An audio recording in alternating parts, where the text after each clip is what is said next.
No.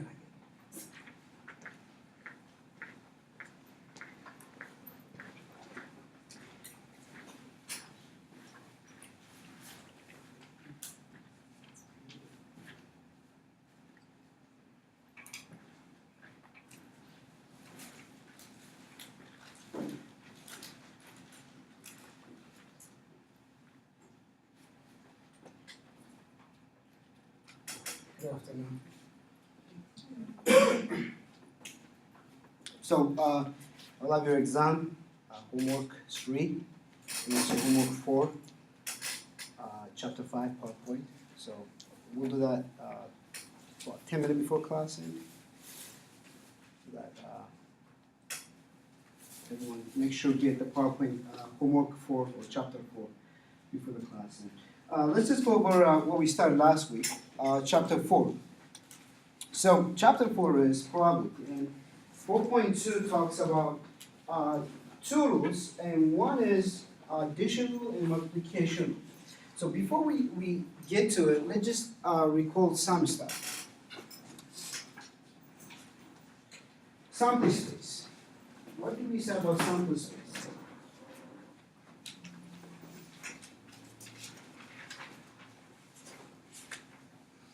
Sample space. What do you say about sample space? A smaller part of the population? You know. The outcome of the possibility. I'm sorry? The outcome of the possibility. The outcome of the possibilities, okay? Oh, Go with that. So sample space contains all possible outcomes of the experiment, right? So let's just build a sample space for a coin. So if I toss one coin, right, the probability of that coin, in this case that event is a coin, I will have two outcomes, which is this is one coin. So just specify that's one coin. So it will be head or tail, and the probability of either you getting head or tail is 1/2 or 50%, right? So we said this is 1. And if I toss a dice, right, there's 6 possible outcomes for a sample space of tossing a dice, right? So that would be 1, 2, 3, 4, 5, and 6, and each of them have a probability of 1/6. And why is that? Because every one of the numbers is equal chance to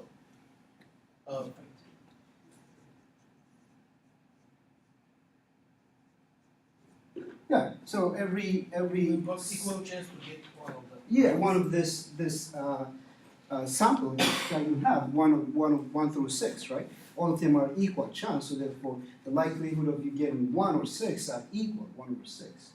So we talked about that. Now, 4.2 talks about what happens if you decide to perform experiment that contains 1 dice and a coin, or 2 coin or 2 dice, right?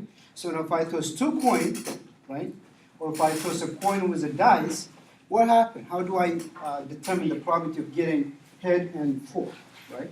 So if I'm only interested in getting, if I toss a dice and coin, and if I'm only interested in getting tail from the coin and 4 from the dice, then how I determine that probability? So that's where 4.2 comes, addition and multiplication. So let's start with independent event. When you talk about independent events, right, you will have independent events. The first one is independent. So if I toss first coin, the probability of getting the second coin, or any outcome for the second coin, does not depend on what the first coin will do, right?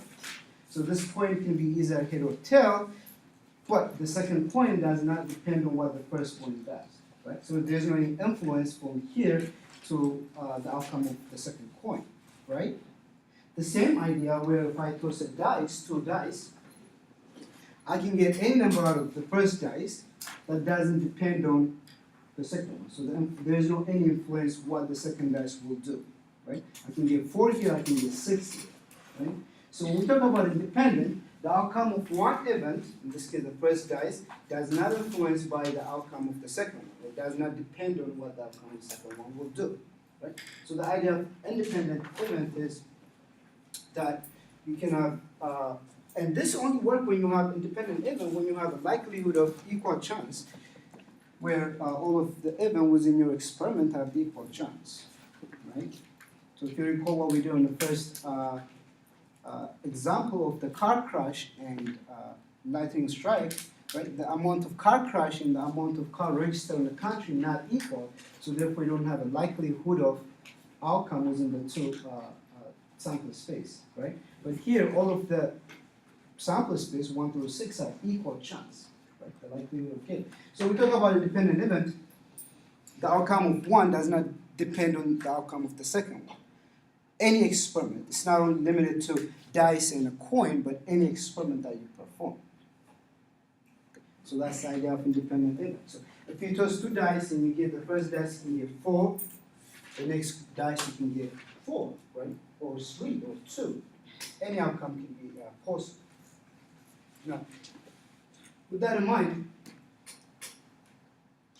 there is something that we wanted to be aware of, is that what happens when you have a combination of different colors and you take one experiment, you record it and you put it back, and then what happens if you just keep it outside, right? So that is something, because the outcome of the next one will be depending on what the first one will do, right? So that's what we get into multiplication. So the first one is when 2 events are independent, the probability of you getting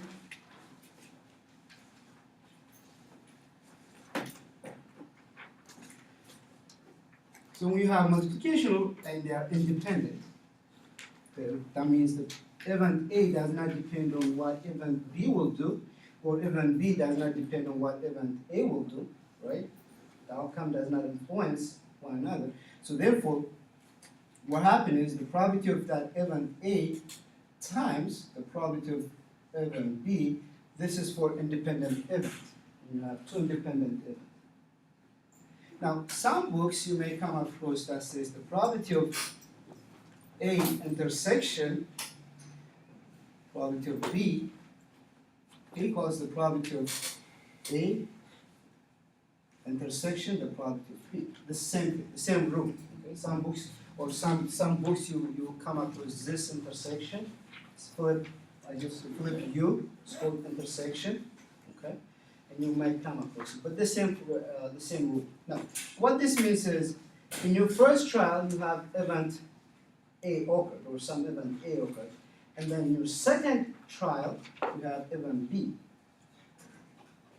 Okay, so both event has to occur here.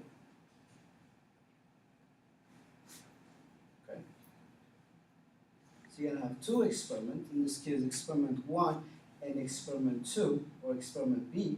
And each of this event will occur. But the first one, which is experiment A, will occur first, and then experiment B will follow. Now, this is only when you have independent event. That means the outcome of the first experiment, which is A, does not depend on what B will do, or doesn't influence what the next experiment outcome will be. So therefore, there are 2 independent events.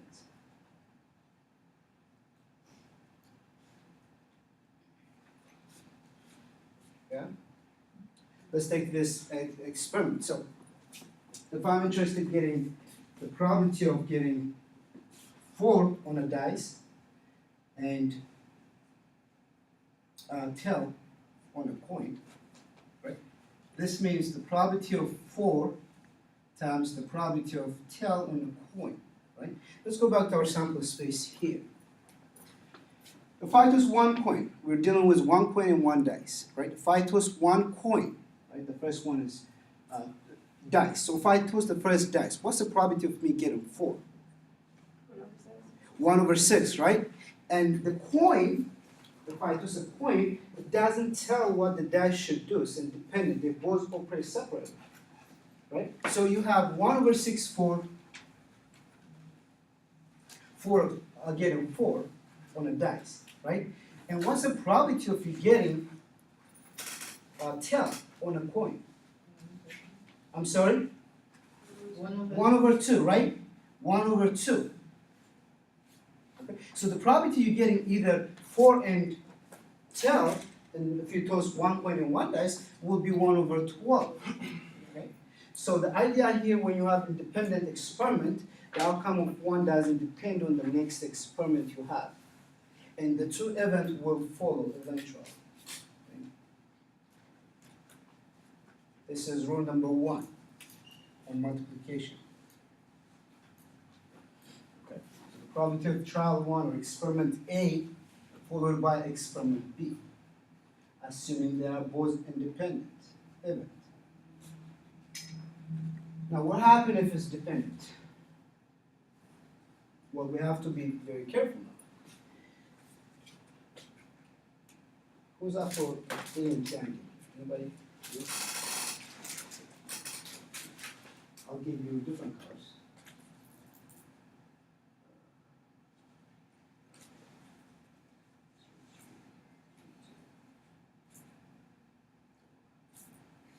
That's good. Tell me what colors you have. Green, purple, All that. You have green, purple, green. purple.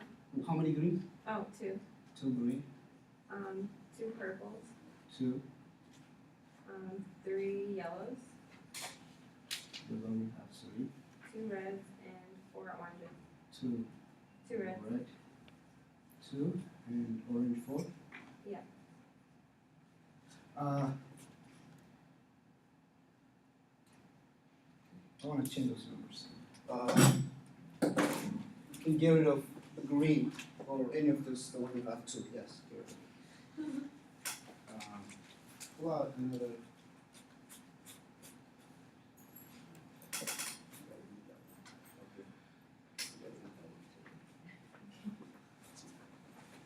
Red. Yes, green. And that. One more orange. Keep the 2 yellow outside. So you have 5 yellow? So I have 5 yellow, Okay. 5 yellow and 1 green. 1 green. Yeah. That's and it? 3 reds. 3 reds. Okay, great. So we have these combinations in my sample space. So if I build a sample space for Skittles, right? Yes, Skittles. Huh? Yes, Skittles. If I have experimental Skittles and I have green, it's called G, purple, yellow, red, orange. And what is my total here? 5, 10, 15?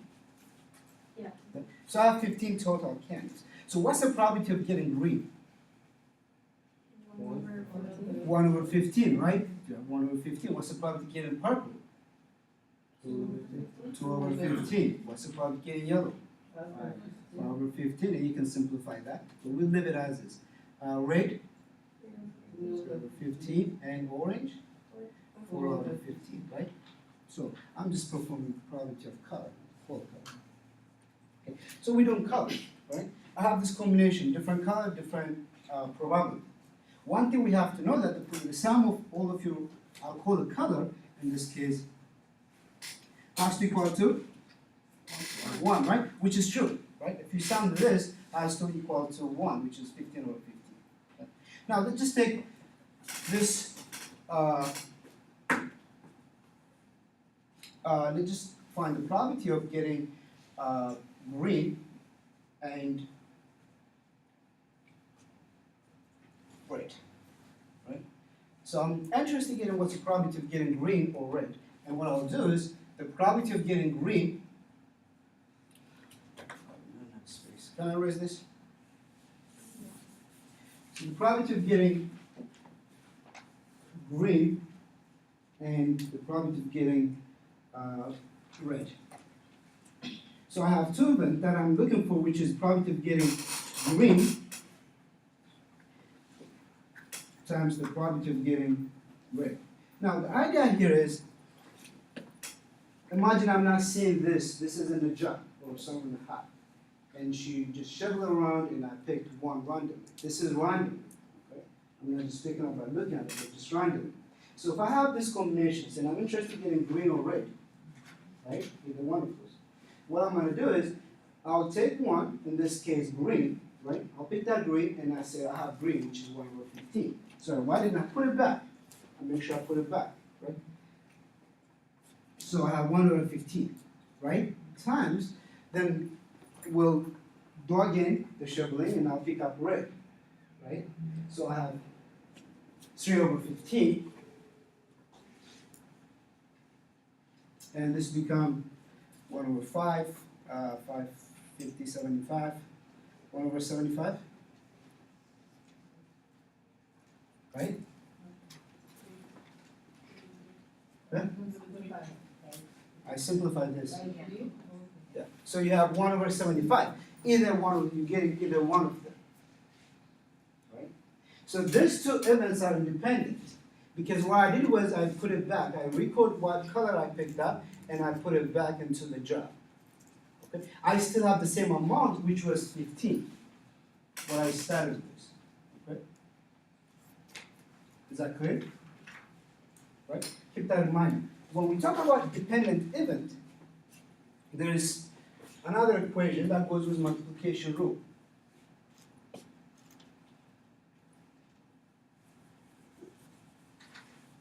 And this rule is right here. The probability of the two events, which is here, A and B. Now, the probability of A times the probability of B, given that A is occurred. Okay? When they are dependent, the probability change. Instead of you having 15 on your second experiment, that will change. Okay? The idea here is the first one here, I replace it back, right? I picked up green, which is 1 over 15, then I put it back. So I still have the same amount of 15 candy that I started with, right? So the next one have an equal chance out of 15, right? What happened now is the probability of A, experiment trial A, and B will change. Now, A is already occurred. Since A is already occurred, we're looking for B.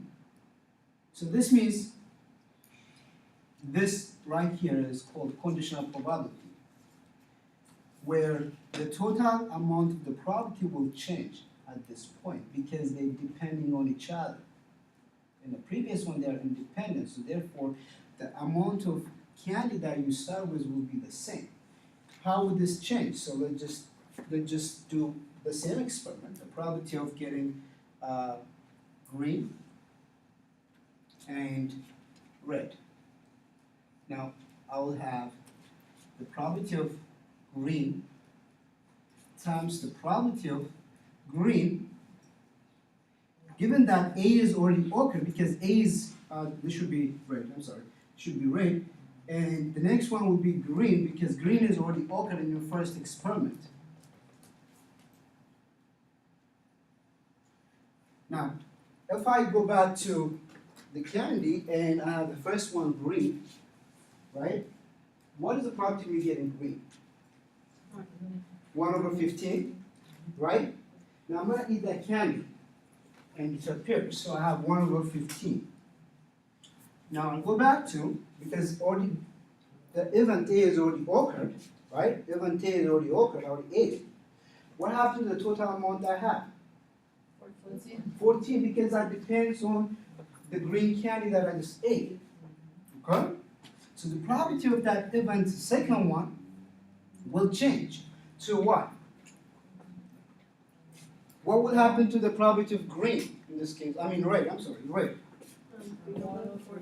1 over what? 3 over 14. Yeah, 3 over 14. Okay. Because I have what? How many greens do I have? How many greens, how many reds I have? 3 over 14, the total change. Right? So this rule number 2 is when you have dependent trial or experiment. Okay? The outcome of one depends on the other. which is the outcome of the second one, in this case red, is depending on what A was, right? When I started with, I have 15 candy, right? I didn't replace it back, so I took it outside. So the idea here is taking it and putting it back, okay? And the second experiment here I did, I took it out and I didn't replace it back. So therefore, the next outcome will be depending on the first one, which is A. Okay, that makes the probability change. In this case, the probability is changed. Right? So looking at it, this is independent when you have independent experiment. So if I take that candy and I run it, I have green the first one, and I put it back, I still have the same amount that I started with, which is called independent. When you have a dependent event or a trial, right, both experiment, in this case the probability of getting green and red, knowing that A is already occurred because A was green, right? The first trial I had 15 candies, so A is 1 out of 15. On the next one, since I didn't replace it back, the total amount changed from 15 to 14. Now, what I know is the green is already occurred. This means that the probability of B, given that A is occurred, right? The probability of B, which is red, given that A is occurred, which is green. Green is already happened here in my first experiment, right? So this is when you have dependent experiment, when you don't replace it back. That makes sense? Clear? Should we do one more, or this is good? So if there was two greens, would it be 3 over 12? I mean, Well, I'm sorry? 2 over 13. I'm sorry? If there was two greens, Green, yeah. uh, If there was two, would you have? which is 2 over 15. Yeah, but like, would it be 3 over 13 on the top? Oh, no, because it's individual, so if, good question. Shall we just put one more different color, or just use the one we have? Let's just use the one we have for that question. Now let's do the probability of getting yellow and orange. So the probability of getting yellow and orange is the probability of getting yellow times the probability of getting orange, right? So if they are dependent, if they are independent in this case, what I'm doing, right? If I pick that yellow, right, what is the probability of getting yellow? 5 over 15. Um, 15. 14 right now, the green is out. So take the green out. 5 over 14. Is that confusing? Should I put the green back? Okay, let's just put the green back. Take one green out. Just keep the same amount. No, you're just gonna have 15. Right there. Okay. So we have the same amount we started with. So let's just keep the same sample space for this experiment. Okay. Now, the probability of yellow, right, and orange, it just means that yellow will go first and the experiment for orange will follow, right? Both events will have to occur in this situation. Given that, what's the probability of getting yellow? 5 out of 15, right? The probability of getting orange, 4 over 15. I'm sorry? Yeah. 4 over 15. Right? And this will equal to 4 over 45. Right? So that's the probability. Either one of those colors, if I'm playing around, the probability of getting either yellow or orange will be 4 over 45. I just multiplied and simplified. Okay. Now this is when they are independent, because I still have the same amount that I started with. What if they are dependent? I'm going to erase this. Of one another. That means the probability of yellow and orange equals the probability of yellow times the probability of orange, given that A is already occurred, which is right here. I'm sorry, go ahead. How do you get 45? I simplified, but that is 1 over 3, that's 45. 1 times 4 is 4 over 45. Yellow, right? So we are out here. So in this case, you just multiply, okay? You multiply. When you do multiply, you just go straight out. So now, when we have dependent, or that means the outcome of one depend on the other one, so let's just do, what's the probability of getting yellow? In this case, 5 over 15. Now let's go to the next one. Now we know that A is already occurred, so therefore we are looking for the probability of orange, in this case experiment B, times, now what's the probability of orange? I'm sorry? 4 over 14. 4 over 14, right?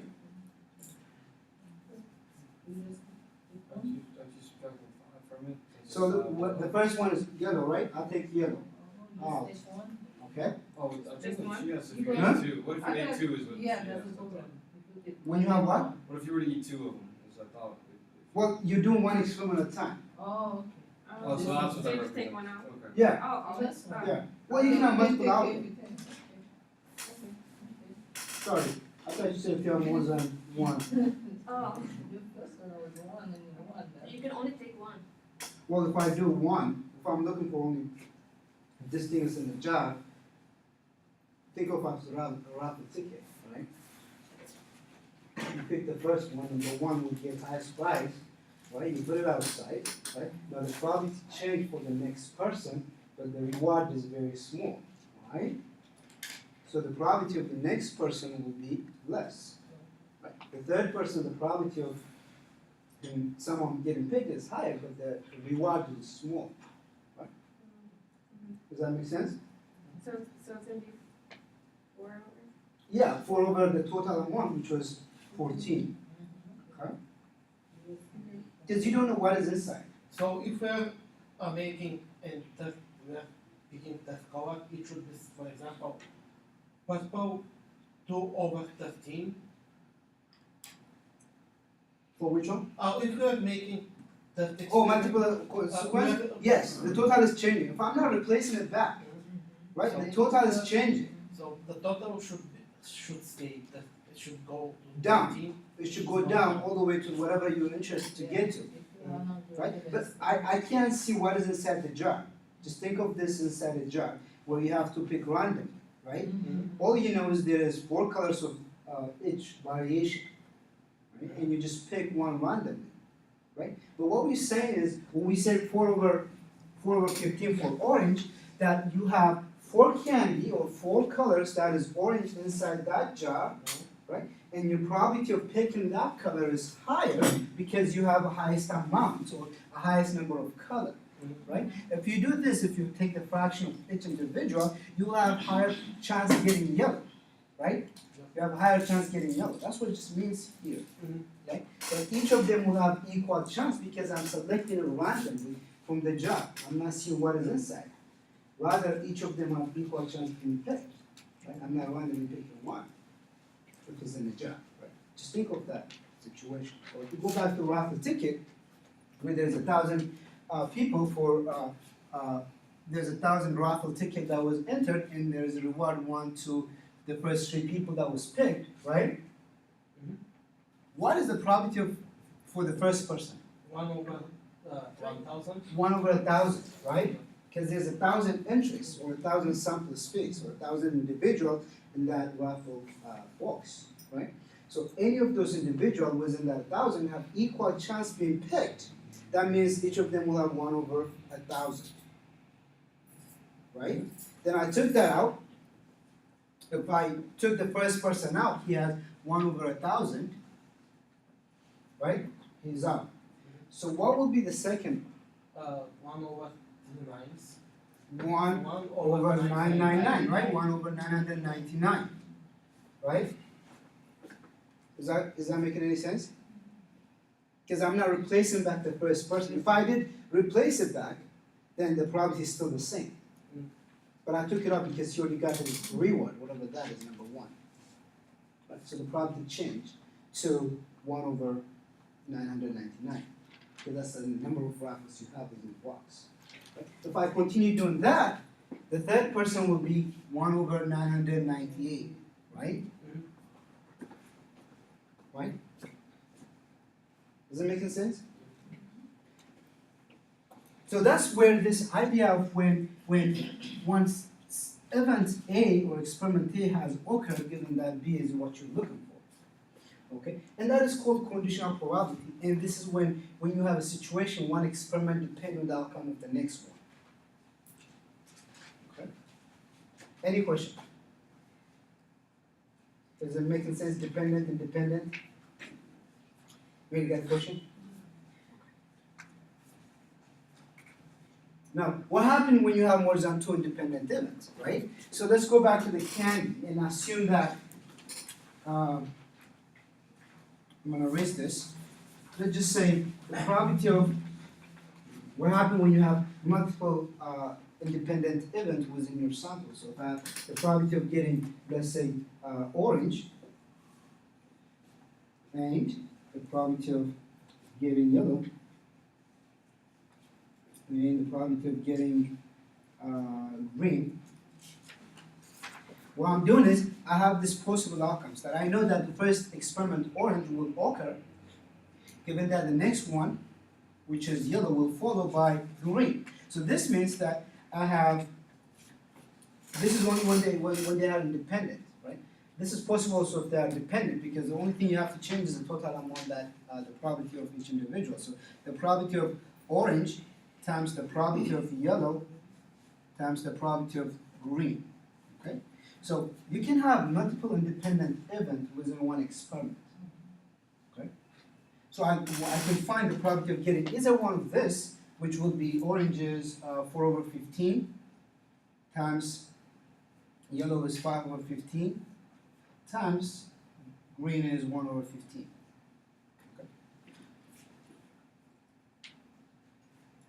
So that's possible. You can have multiple independent events within the same experiment.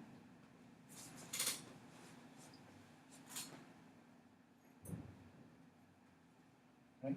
Let's just take that back one more. Now,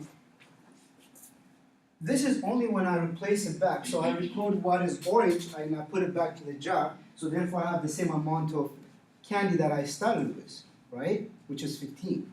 But what happened if I did not replace it back? So I took the orange, I eat it. What happened to the total? Less than one, right? It changed. So you can have that possibilities for this one as well. They can be dependent on each other. It just becomes a bit tricky as you go forward. You need to decrease the number of candy that you have within your jar. Okay. Is that clear?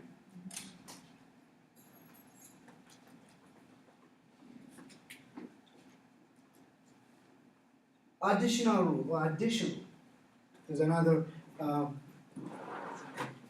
thing that we'll see a lot is that when you have two events, and let me just explain one thing before we get to it. So this is multiplication, we said, the probability of some event and some event B, right? So this means that on your experiment, that you perform, experiment A will occur, then experiment B will follow. Okay, this is what I meant. This part. Okay, so you're doing two experiments, experiment A and B. That the probability of getting A, right? Once A occurred, B will follow. On multiplication rule. So that event does exist. Now on addition rule, when we talk about the probability of experiment A or B, it means that the probability of A will occur, or B, or both of them will occur. Okay? Is that clear? So when you have multiplication rule, the probability of A and experiment B, it means that A will occur and then B will follow, right? If they are dependent, then you deal with it. But just know that this means that the probability of A followed by probability of experiment B.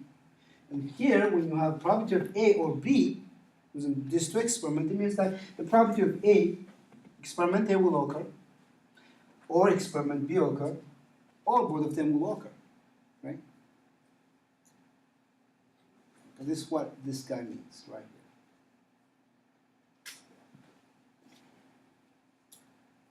Now we know this.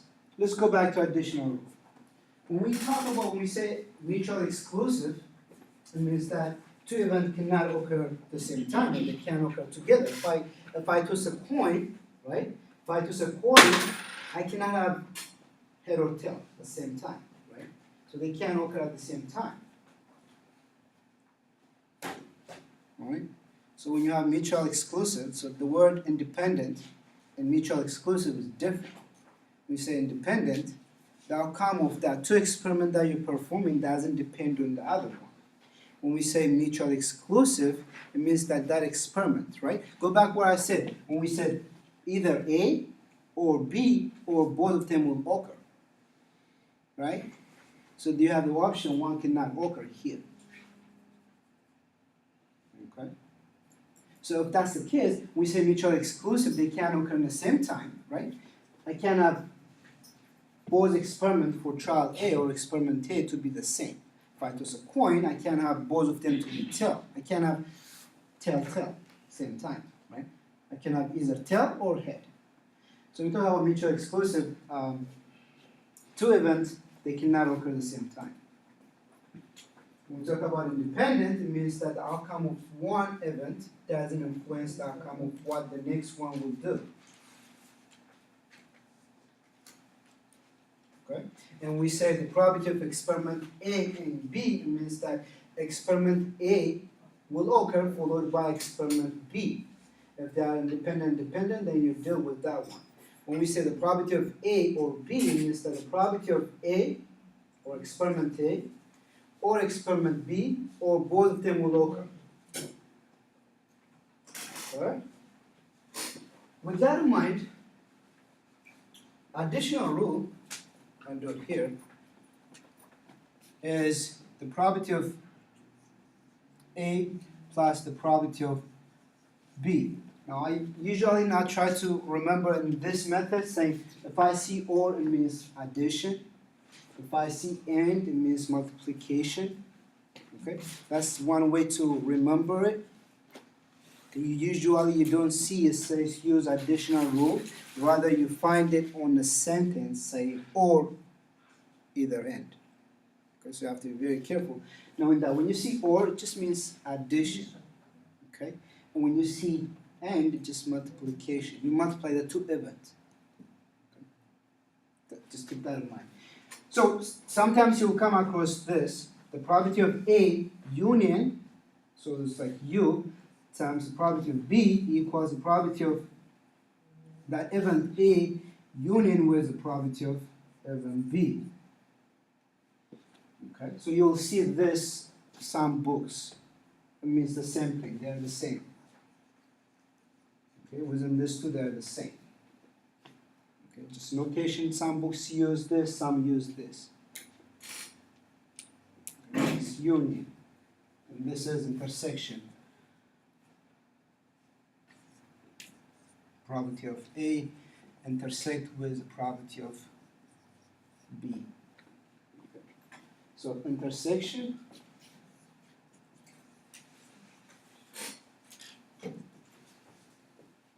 union. Intersection union. All right. So within that multiplication, we said we have independent event. Right? On additional, we have mutually exclusive. That means event cannot occur at the same time. Or not mutually exclusive. That means they can occur at the same time. When events are not mutually exclusive, now we need to take care of this part. What does mutually exclusive means on picture? So if I have two events, you've probably seen Venn diagram into a lot of classes. If I have two events that is mutually exclusive, that means they can't occur at the same time. And let's say this is yes or no question within the classroom. And I have 5 students that say yes and 3 that says no. Okay, so this is yes and this is no. Right? They can't occur at the same time. Either you stay one side saying yes out of the 8 students or 10 students, I interviewed, the response is yes or no, and 5 students say yes and 3 students say no, right? This means you cannot have either one of those, right? You stay with no or you stay with yes, so they are mutually exclusive. Okay? These two events that was in the yes or no question that I asked, they are mutually exclusive because you stay either one side. They can't occur at the same time. It can't be both sides. Does that make sense? Right? So they are mutually exclusive. When the question involved was maybe, now let's just added a maybe aspect of this, the same one. And I will just build another Venn diagram. And I said 2 students said maybe. Right? So I have 2 students that says maybe. Right? These two, the red one, these two are mutually exclusive. They can't occur at the same time. They're separate. Either you say yes or you say no. But if the question involved the maybe aspect of it, right? Now you can be either one of those places, depending on the question. So if I say how many people like to eat candy, M&Ms, right? Some people will say I like M&Ms, but I don't like the one with peanut, right? So that's a maybe question or maybe answer. An individual can respond. So what happened with this Venn diagram? Now you can have that is your no, right? This is your maybe, that 2 student, and this is the yes, which is a 5, and this is the 3 student that says no. We said maybe, right? Therefore, was in that intersection. So we need to account for these 2 individuals when we're dealing with event that is not mutually exclusive. Okay, so the idea is that you take care of that 2 students here.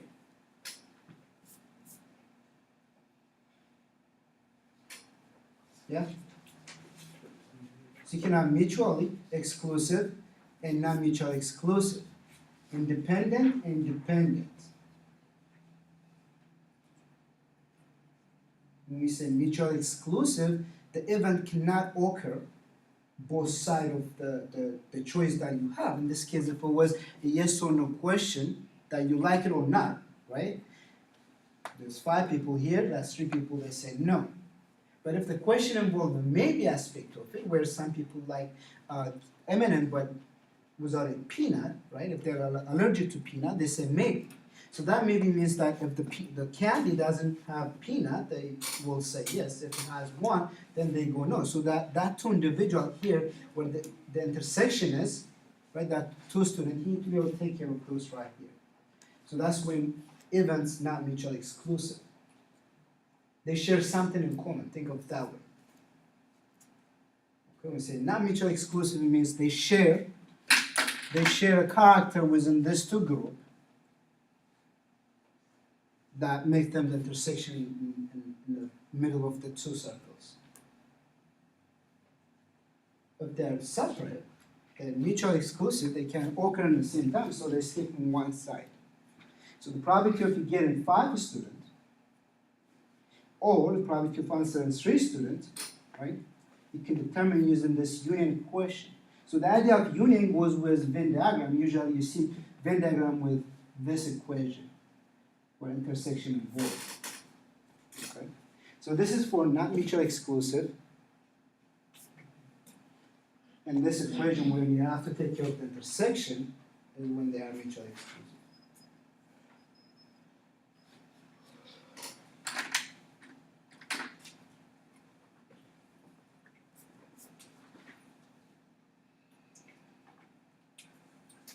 Tree accounting techniques. We started last week, and I'm sure it was a bit confusing. Tree diagram. The idea of tree diagram or having tree diagram is to just make it easier to understand how your probability distribution or how that experiment is distributed. Now we started with saying having a coin, right? Let's start with that tree diagram.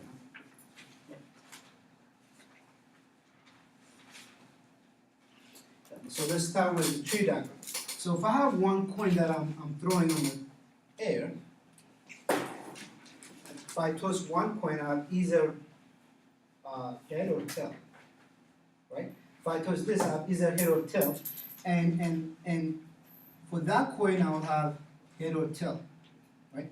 And what's the probability of each of this? 1/2. 1/2, right? This is only one coin. And the reason it's 1/2 is because each of them have equal chance of getting picked either tail or head, right? The likelihood of getting either one of them have equal chance. So therefore they have 50-50. Now what happens if I have two coins, right? The idea of tree diagram is to make it easier to be able to see your sample space, right? You need to build the sample space and determine what the probability is, or the probability of that experiment is. To be able to do that, tree diagram becomes very handy and very useful tool. So if I have two coins, right? So this is one coin, two coins, right? So I have the first coin, I have head or tail, which is 1/2, 1/2, just like the first one. But remember when we said independent, right? When we say independent, the outcome of what the first coin will do doesn't depend on the second coin, right? So if my first coin, think about it, if I choose the first coin, if I happen to have tail, right? If I happen to have tail, then I got to toss the second coin. It could be either head or tail, right? Is that clear? Is that clear, this part? If I toss a coin, the first one, right? I have two possible outcomes. One either head or tail, right? I don't know what it is, but I know that there's two outcomes for it. Now, the next one, let's just happen to be tail. The first coin that I toss happen to be tail, right? I have the next coin that I need to toss because they're independent, right? This doesn't tell what this will do. There are two independent experiments that I'm doing. So, my next coin, if I toss it, then I have either head or tail, right? On the second coin, and each of them have probability of 1/2 and 1/2. The probability doesn't change for that experiment, that individual experiment that you do, regardless of how many coins you toss. You can toss 1,000 coins. Each individual coin you toss have equal chance of 50-50, right? Regardless if you toss 1,000 coins or 2 coins, you will have each individual coin that you toss will have 50% chance. Clear? Let's go finish this. So my first coin happened to be head, and I'll have head or tail, right? Which is 1/2, 1/2. Okay? Now what happened is the probability is changing for the two coins. Okay? The probability is changing for the two coins. Remember what I said. If you toss 1,000 coins, each individual coin doesn't change its probability. It still have 50-50. But the probability of the 1,000 coin, the end of the 1,000 coin will change. So the same idea here, the probability of the two coin will change. Okay? The probability of the first coin is 50%, the next coin is 50%, the next one will be 50%, all the way down, up to 1,000. But the probability of the two coins together is changed. Does that make sense? Yeah? No? Okay, let me just explain what I just said. If I have two coins, I toss the first one. I can have either head or tail, right? Each of them have 50-50 chance, right?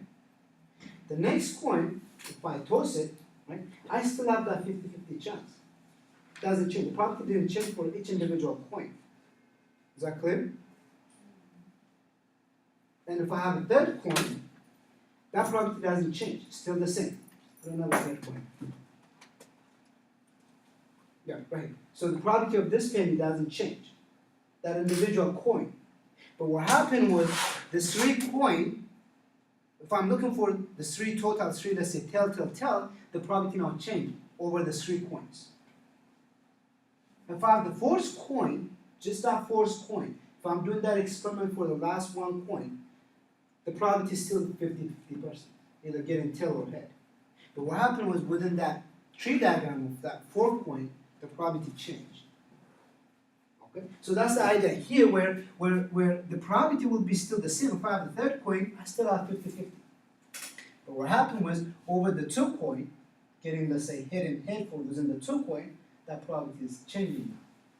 Okay. So what happened now, what you have to do is you gotta multiply each tree branch with each other. So 1/2 times 1/2. And the possible outcome you can have here is head, head, right? So getting head, head, you will have 1/4 probability. Okay. The next one will be getting head and tail, right? And you just include this half. The probability of getting head and tail will be 1/2 times 1/2, which is head and tail. Right? That's a possible outcome you have in the next one. For the last, the tail side, that will have 1/2 times 1/2, which is tail, head. And the last, which is possible outcome you can have, is both of the coin that you toss will be tail. So that will be 1/2 times 1/2, which is 1/4, which is tail. So this is in your sample space. Now, tossing two coins, you have a sample space of 4 possible outcomes. Either the first coin that you toss will be head, and then followed by the next coin, which is head also. Right? On next trial, if the first coin happens to be head, then you will have tail on next one. That's a possible outcome. All we're saying is, when we talk about sample space contains all possible outcomes you can have for your experiment. So I'm tossing two coins. My possible outcomes are this. 4 possible outcomes.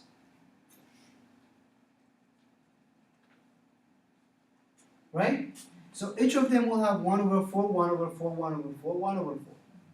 And the sum of those experiments, let's say coin, the sum of all that probability of coin is 1. Because 1/4 added 1/4, 1/4 is 1. Which makes sense because our sample space, if I build this in a sample space, 2 coin, and probability of getting 2 coin, just call it 2 coin, and I have head, head, head, tail, tail, head, and tail, tail, and each of them are 1/4, because that's what we determined to be 1/4. Okay, that's my sample space now. Sample space contains all possible outcomes for your experiment, so therefore I have the possibility of 4 outcomes for 2 coin. Which if I sum this, the sum of all this probability of a coin equals 1. Okay? Now what happens if I increase that to a straight coin?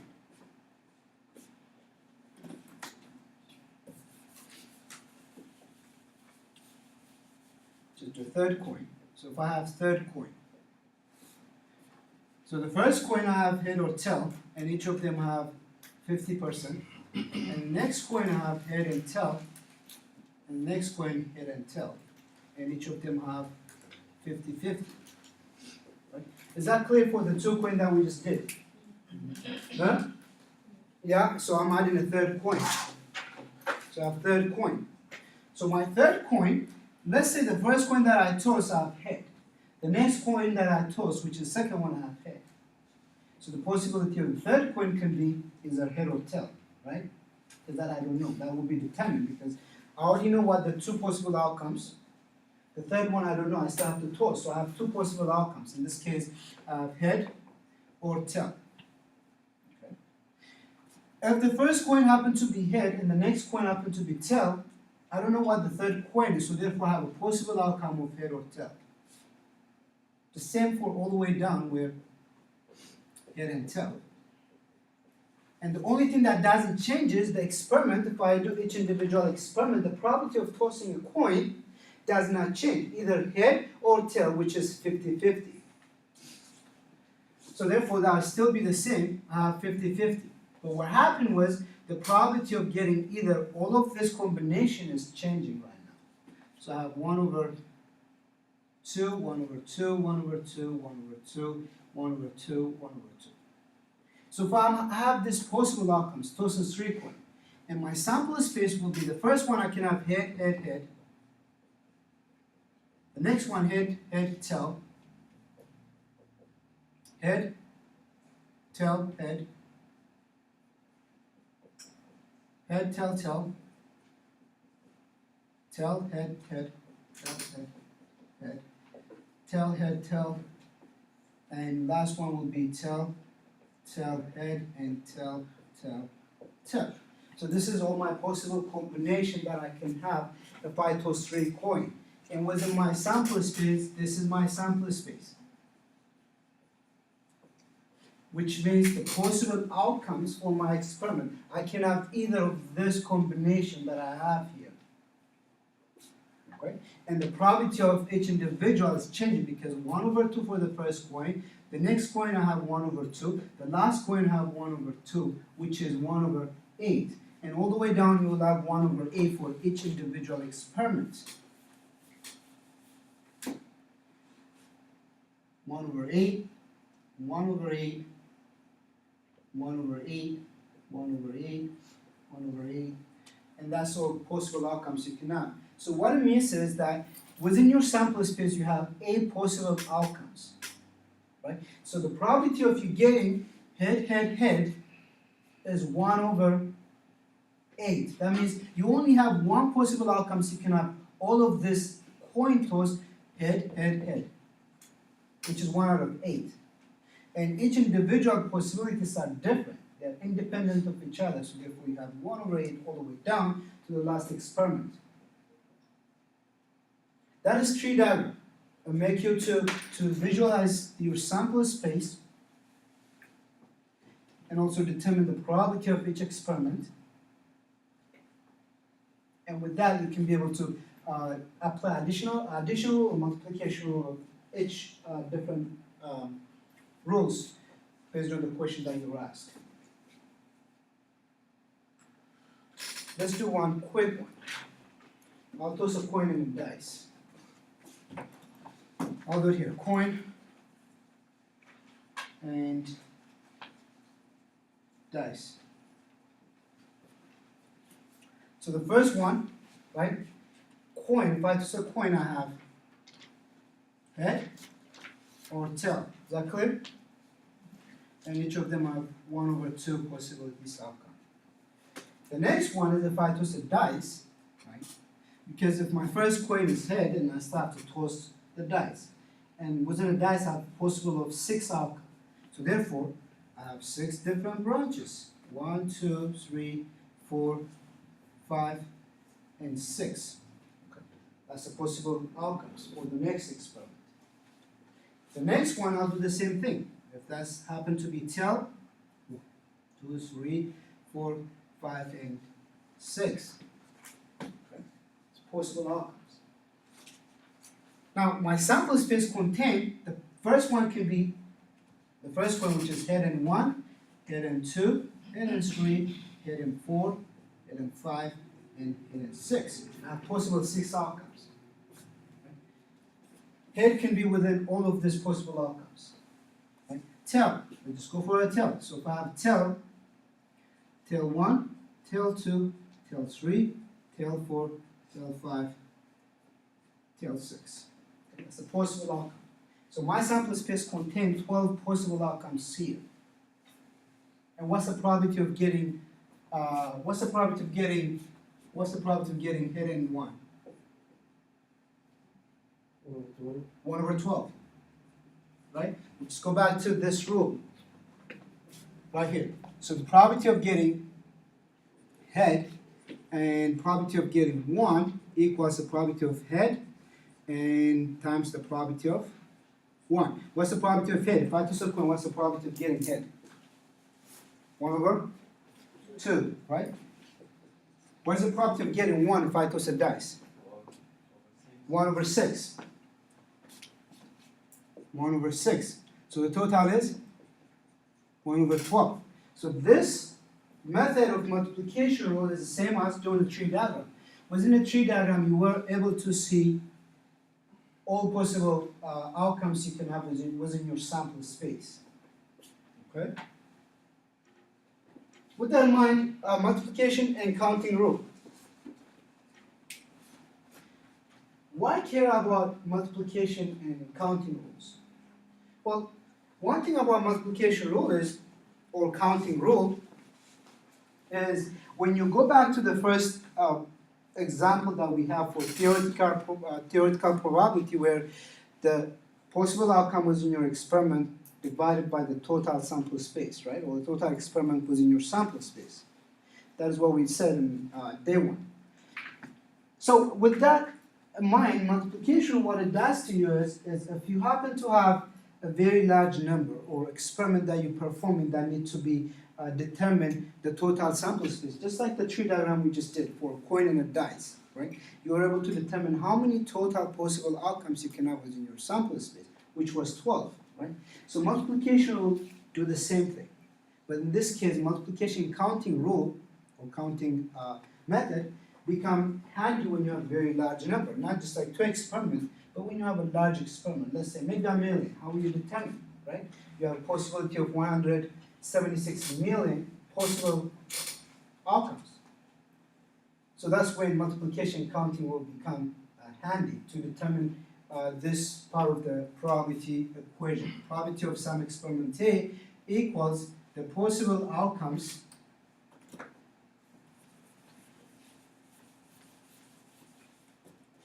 So if you have a probability of experiment A, it just means that the number of possible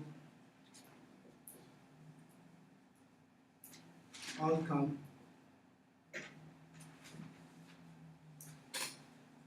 divided by the total in your sample space.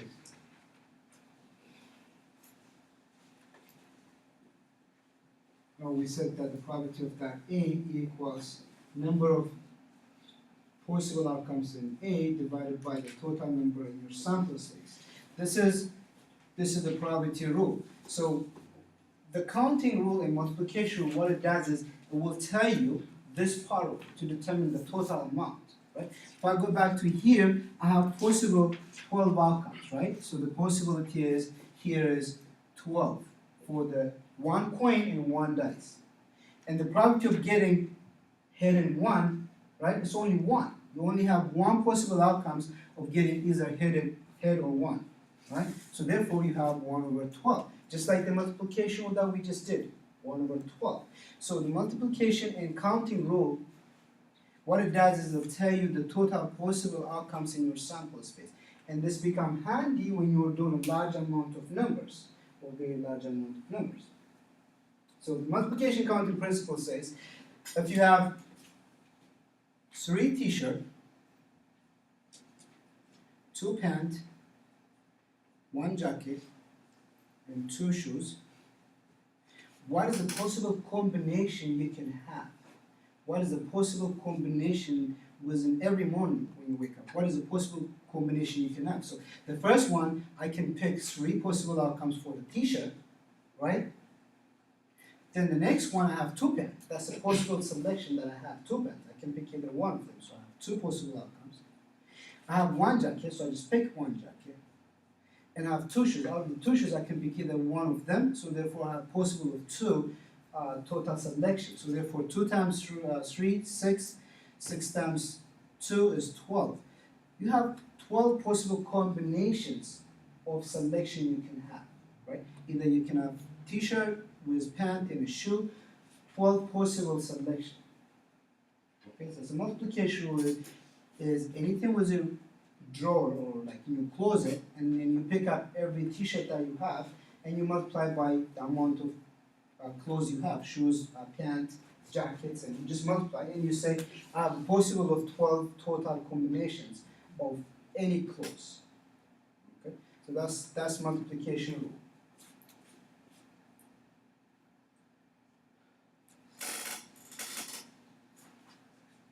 So this is one example we can do either by tree diagram or multiplication. You plan to buy a computer system and you have 3 choices, right? The first one will be you have 3 basic models, right? Dell, HP, and Sony. 2 type of keyboard, one wireless, one with wire. Just think of it that way. And 2 model printer, so laser and inkjet, right? So this is the possible combination, that the possible selection you have within your shopping list. Right? So you go to Best Buy and you said, I have 3 different brand of computers, 2 different type of keyboard, 1 wireless, 1 with a wire, you have 2 different type of printers. So how many combination possible can you have? The end of the day, when you walk out from that store, how many combinations that you had to choose from, right? So all you have to do for multiplication rule, you take the number of keyboard or the number of models you have. So you have 3 possible computers or 3 possible selection, 2 different type of keyboard, 2 different type of printers. So you multiply that, you have 12 possible combination. So either you can pick 1 from here, 1 from here, 1 from here, different combination. Right? So out of that 12, you walk out with 1 selection. Let's take that with a tree diagram. So we start, before you go to shopping, you have 3 possible selections. So you have Sony, Dell, HP, 3 computers. Within that 3 computers, you have 2 keyboard. So 1 is wireless, 1 is wired. Right? So when you branch out, when you do a tree diagram, that each individual computer type you select will have either a wireless keyboard with a laser printer or a wireless keyboard, one computer with a wireless keyboard with different type of printer, or you can have the same computer with non-wireless with a keyboard and then laser printer, or with that the same set of laptop that you pick, you can have either K2 with different type of printer. Okay, so this is all possible outcomes that you can have, which is 12.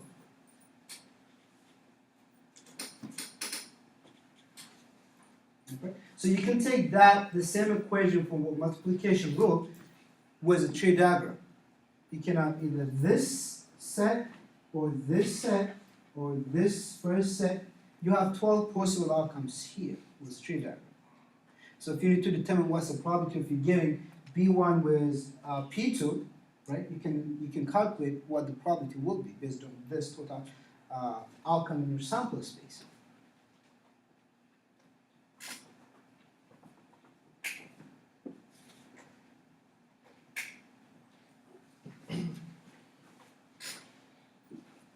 Factorial notation or factorial part of counting rule. Now, this is a rule. Okay? 0 factorial is always 1, regardless of what part of the planet you are in. So just remember that 0 factorial is 1. So when we talk about factorial, we're just doing one thing. We'll take the first number. I'll put this rule equals 1. So if I have 4 factorial, what I'm doing is I'm taking 1, I'll take the 4 times n minus 1. In this case, if n is 4, then n minus 1 is what? 3 times n minus 2. True? And 1, right? So factorial is you go descending order from that number all the way down until you get to 1. So this equation where n factorial means you take the first n, then n minus 1, you multiply times n minus 2 until you get to 1. You don't go to 0. If you go to 0, I'm just taking the purpose. Okay? So this is called factorial. So what is 3 factorial? 3 times 2 times 1, which is 6. Okay? So factorial is you go descending order from that actual number. If you start with 4, you say 4 and you go descending order until you get to 1. What is 5 factorial? 5 times, 4 times, 3 times, 2 times, 1, which is 120. Okay? So factorial, you go descending order from that actual number. So when we say counting number, this is pretty much algebra. That is 1, 2, 3, 4, all the way to the positive number. It doesn't include zeros, negatives or fractions. Okay? So factorial, you go descending order from the highest number that you started with all the way down to 1. You get to 1.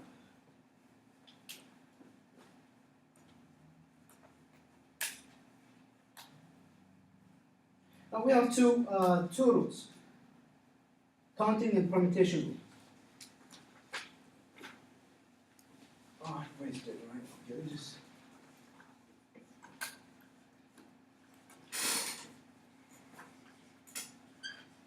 So this is our theoretical formula that we said given to us on first slide in this chapter. That means you have some experiment that you're looking for, and within that experiment you have some amount of possible outcomes in that sample space. Okay? So the idea of permutation and counting numbers, or permutation and combination, is to determine this number. That includes for factorial as well, to determine this possible outcomes in your sample space. So we talk about permutation, it goes with a specific order. So order matter here. So if you're taken with order, you have to follow that order. And in some books, you'll come across this. Our book says this. Some books you'll come NR. Some books you'll see NR. Okay? They're all the same thing.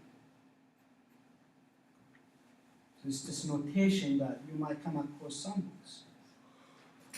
Possible notation. Okay? So let's take permutation. Permutation means you have some n order, in this case n factorial, some n order, divided by that n minus r. R is some possible selection that you have within your total amount. So if I have let's just say a position that is open in a store, and I'm looking for a manager and assistant manager.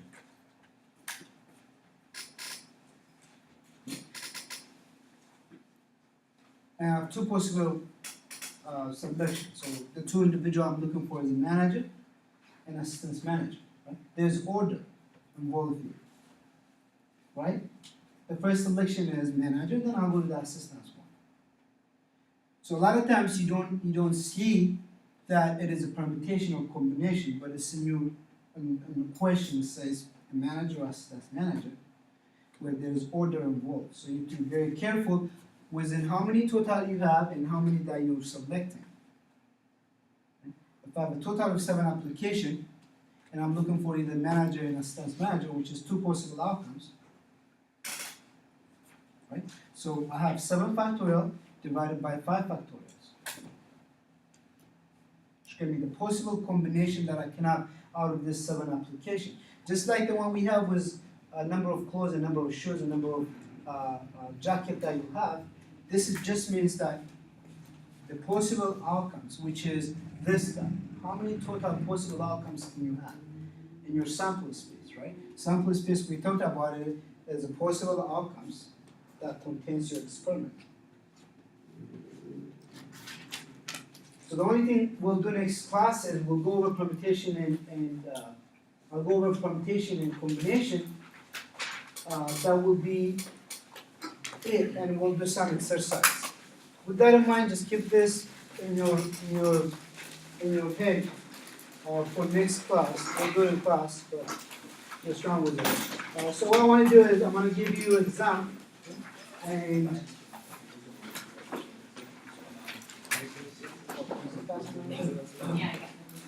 oh, you got one around? Yeah. Okay. Oh, okay. We'll take the one whichever is you already have it. So.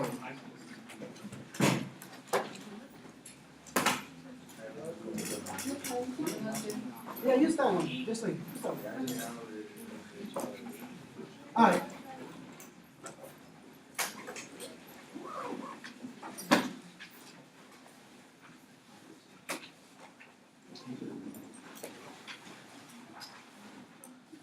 Alright, so this is the number of students that took the exam, which is 20, with the highest with 116, and that if I take the bonus points, that is 97. So it's close to 100. The average is 62.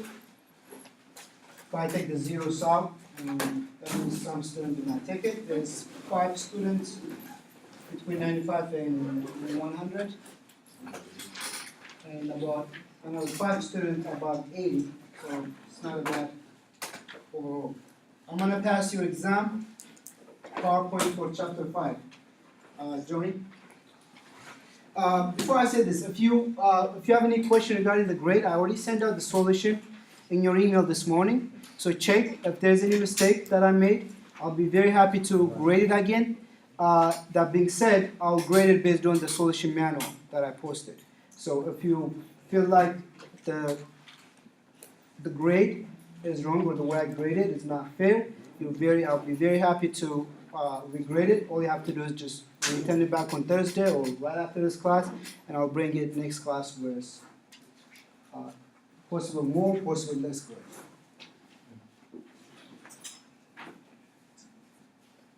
Daniel Blake. Mary Boots.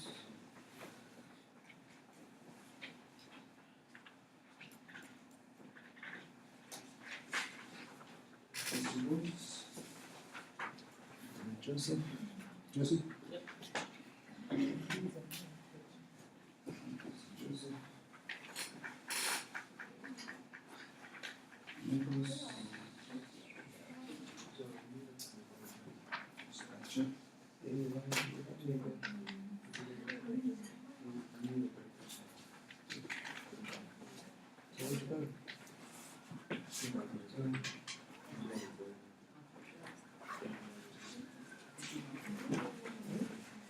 Daniel Gonzalez.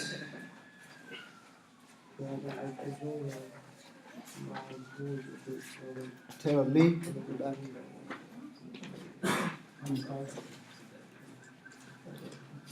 Jeremy Small.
Jeremy Small, Jesse Boyce.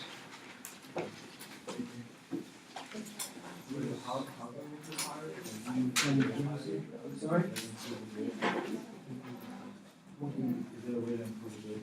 Which one? Yes? It's exam 1. So no. Can you do a test code? Can you do what? I'm sorry? Correct the test for point back on that. No.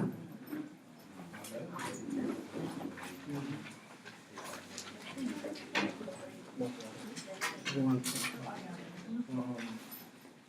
Yeah. So, do you know what I got on homework? I'm sorry? You didn't write what I got on homework. According to the supposed to Oh, take this one, yes. One is chapter 4 homework and the other one is in PowerPoint for next class. Homework is due next Tuesday, week from today, just like 9 homework.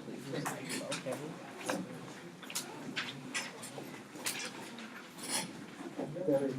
Oh, Yeah, this is just without. I just put it in.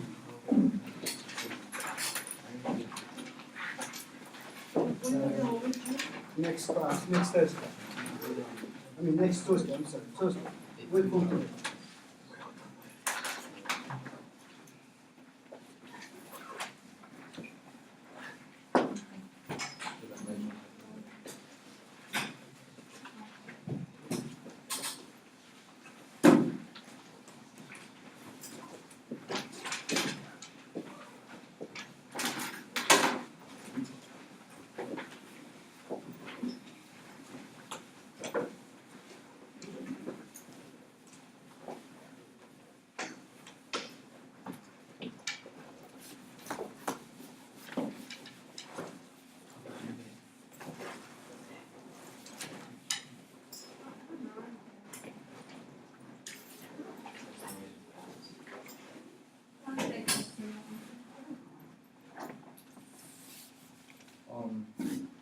I can't, I'm not gonna be here on Thursday because I have this program I have to go to, it's really mandatory.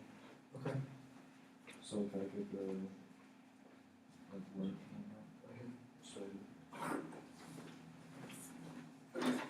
This is our class. yeah. So, what is it, 2 absences? Excuse? Yes, So would that be excused or unexcused? we already what, straight absent? Nah, I have 2 and then you excuse the passing. The passing one, that's good, that's what I meant to say, straight, hold on. How can I get this one excused?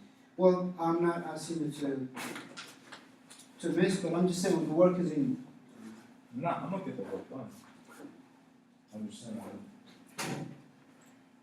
When is this due? next Thursday, Tuesday. Wait, did you say the highest grade was 116? That's correct. For this class, the other one is under 36. Nice.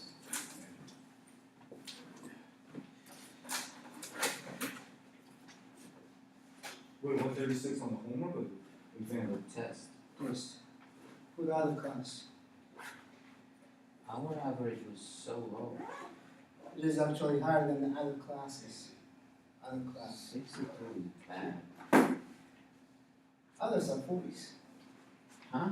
This course is like in the 40s. Until it's 5 You students. said you would rather teach calculus, but calculus is way harder than. I prefer that, it's logically understandable. Yeah, it's logical, but Yes. it's harder. It's a lot more We're work. trying to see my grade. N grade. Huh? N grade. Okay. Do I have to make an account? Yes. Does this count as midterm? No, I don't have a midterm. What I have